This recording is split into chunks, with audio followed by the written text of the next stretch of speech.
first and foremost, I think this is Manda most foul. What has been described by Honorable Manzo is something quite gruesome. And I think it is only fair that at this point in time, the country should shelve all other business they have to discuss this matter of abductions and extrajudicial killings. When I called the press conference on the 12th of January, I ended by saying that this matter, if left unchecked, can plunge this country into chaos and anarchy, and called for a national dialogue, or indeed a commission of inquiry to inquire into these gruesome murders and be told whether there is a policy. I'm not aware of it. I sit in government. I'm not aware of any policy that supports abductions and extrajudicial killings. And it is not right that parents like these ones and relatives can stay for periods in excess of 40 days looking for their loved young ones. And we sit somewhere claiming that we are discussing matters about the economy of this country. Economy for who? If we are killing them, abducting and killing the young ones, so who are you doing the economy for? This matter needs to be taken with the seriousness that it deserves. And you know, I said, I was lucky that when my son was abducted, I was able to reach the president, and he immediately ordered Nurdin Haji to release him. And Nurdin, went ahead and released him. How about these parents and relatives who cannot reach the president? It is something that is so serious that we must shelve all other things that we are doing, because I do recall that during the campaigns, we went around the country saying that abductions, extrajudicial killings would never happen at our watch. But now it is happening. It has been happening, and we are trying to normalize it.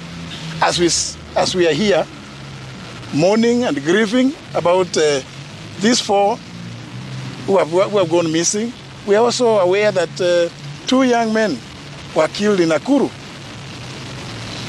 In circumstances that are very clear that those involved are security personnel.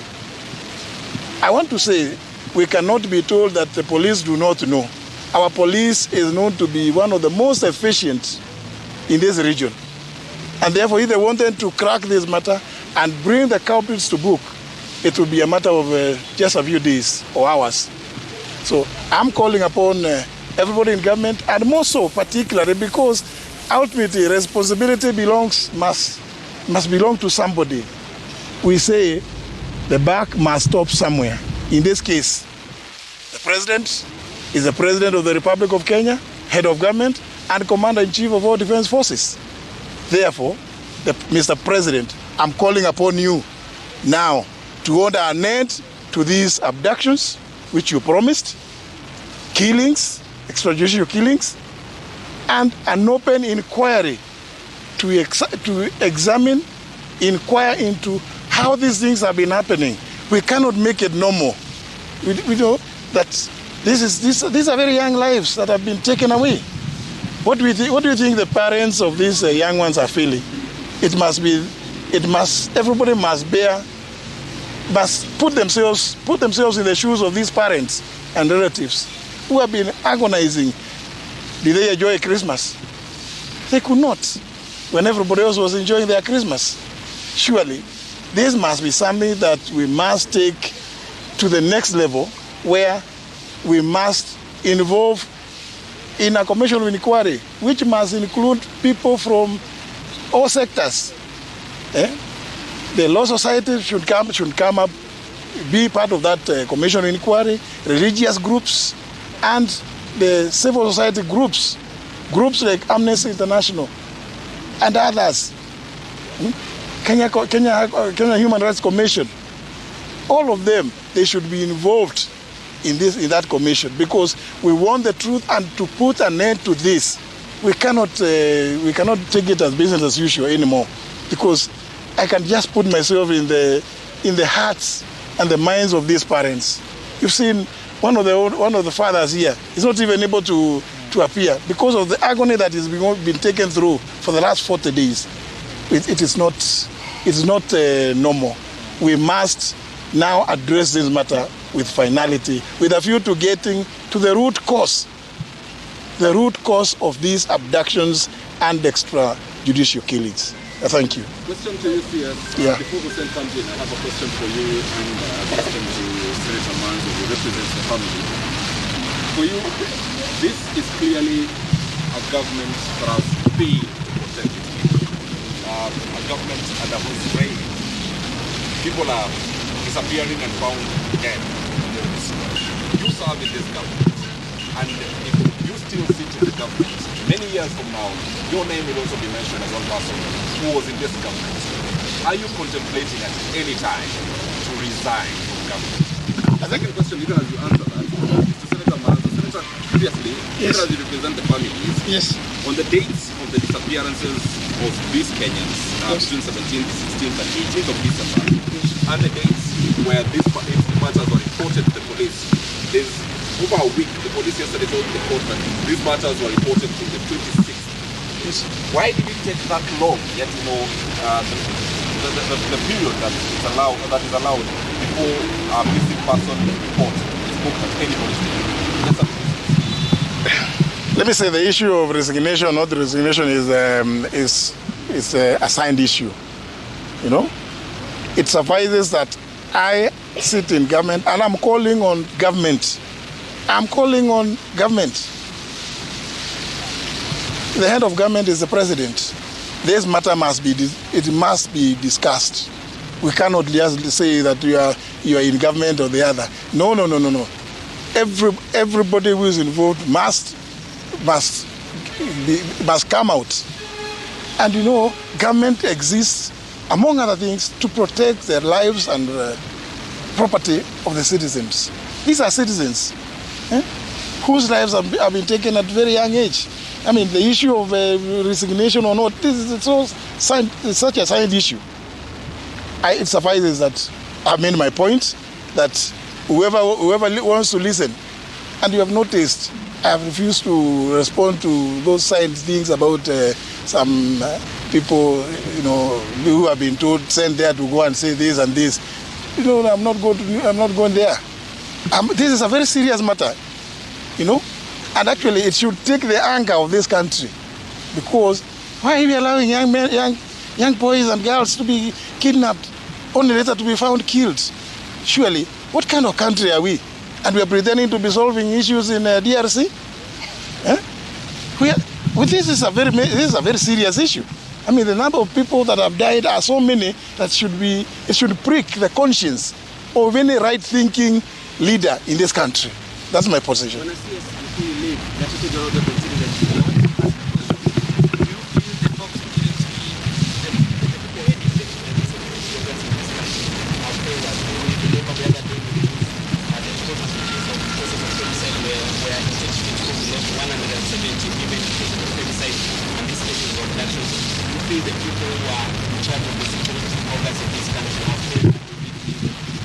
Let me not take a casual response to your very, very important question, because the reason why I would want, I'm proposing a open commission of inquiry, including all relevant stakeholders in this country, is so that we can go to the root cause. And therefore, and you know, the result, it would be recommendations which are actionable. So let me not jump the gun to respond one or other about that. Suffices that that is my proposal. Others are at liberty to make their suggestions as well. Thank you. Yes, on the matter of disappearances from that particular day, I want to confirm we were representing families like the father of Billy Mwangi, whose son was found, and quite a number of others, including Bernard Kavule.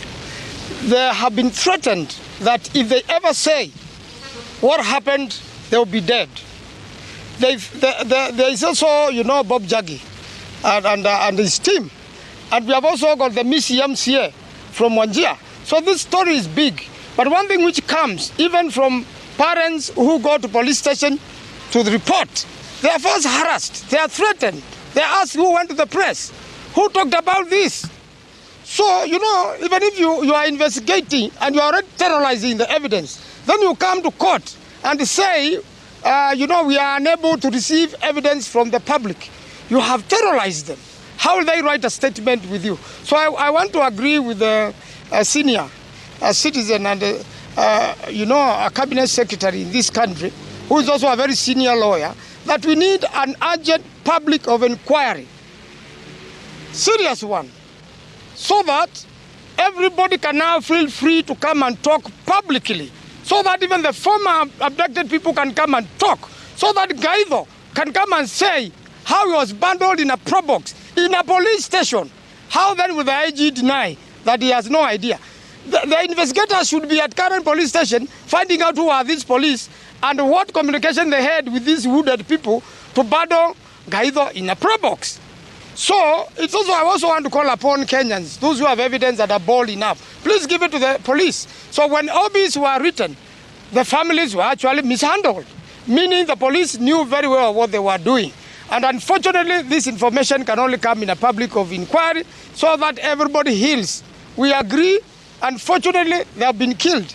Others have been abducted. And by the way, the young abductees who have come out have said that they felt that at some point they were in a military confinement. That's why the IG has no business with the military. So this story is bigger. We want them to come and tell us, and we want to follow and find out. As they say, in the military confinement was a place they were recovering from the beatings they got from the other building, which is not a police station. So something very illegal is happening in this country, and I really want to ask all Kenyans to be concerned and to ask the president what is happening, because he's the one in charge of security of this country. Let me just close by saying this. I want to make this one appeal, that regardless of your position in society, in government, in the security sector, remember, whatever you are doing, one day you may have to answer for it personally. You hold or you carry personal responsibility. Those of them that may not be clear should be reminded about the Nuremberg trials. You cannot be excused for obeying illegal orders from wherever they may be from. So people and Kenyans, please, those of you, I've seen many of you have taken pictures. Make sure that those pictures you take, store them safely, even in the cloud. One day in this country, you may find that those pictures you have taken may be the answer to this intriguing situation that we are going through in this country. Thank you very much. So very briefly, I'll just brief you on what we are doing here today. We have the 4 families. Just to clarify, Mlolongo, it's Mlolongo 4, not Mlolongo 3. These 4 who were abducted, they all know each other. They were actually friends. So 3 of them were abducted on 17th, and then they came back and picked Mbisi, the 4th one, or the day after. So it's Mlolongo 4 colleagues, not Mlolongo 3. 2, Justus and Martin, their fingerprints were taken, and of course the message was sent to their rural home. As Wakili has said, that information came to light yesterday. The other 2, we have information that the other 2 might be here.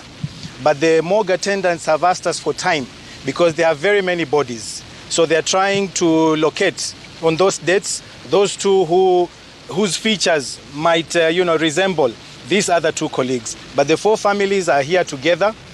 We are hoping that once everything has been confirmed, then we'll move to the post-mortem process. The bodies are not in very good shape. They appear to have, been mutilated. Even you can't really tell from the look on the faces only. You can't really identify who they are. It's the fingerprints and probably the DNA. So tomorrow, hopefully, we will be able to confirm if the other two are also here, but we are working closely with the morgue attendants to help us do that. They've asked us to come back tomorrow. But I echo the sentiments of the leaders who are here, that, you know, we have made killings and disappearances too normal in this country. Every other day, there's a report of a disappearance. Even as we are here, there's a family that has reported to us that they are looking for their father who went missing on Tuesday this week. We are still, you know, searching. But we are asking Kenyans to speak up, to raise their voices so that we can end this practice of extrajudicial killings and enforced disappearances in our country. And we hope the leaders who are in office, those who are responsible, particularly the security agencies, it can't be normal that armed people in broad daylight using fake number plates are picking our people left, right, and center, and then you tell us you don't know. That cannot be true. If it quacks like a duck, it is a duck. This means these people are operating, most probably, with the authority and permission of those who are in power. So we are asking Kenyans and we are asking those in authority, kindly, let us respect the Constitution, let us respect the laws of the land, and let's put to an end this heinous practice of killings and abductions. Thank you. Thank you, thank you, thank you, thank you.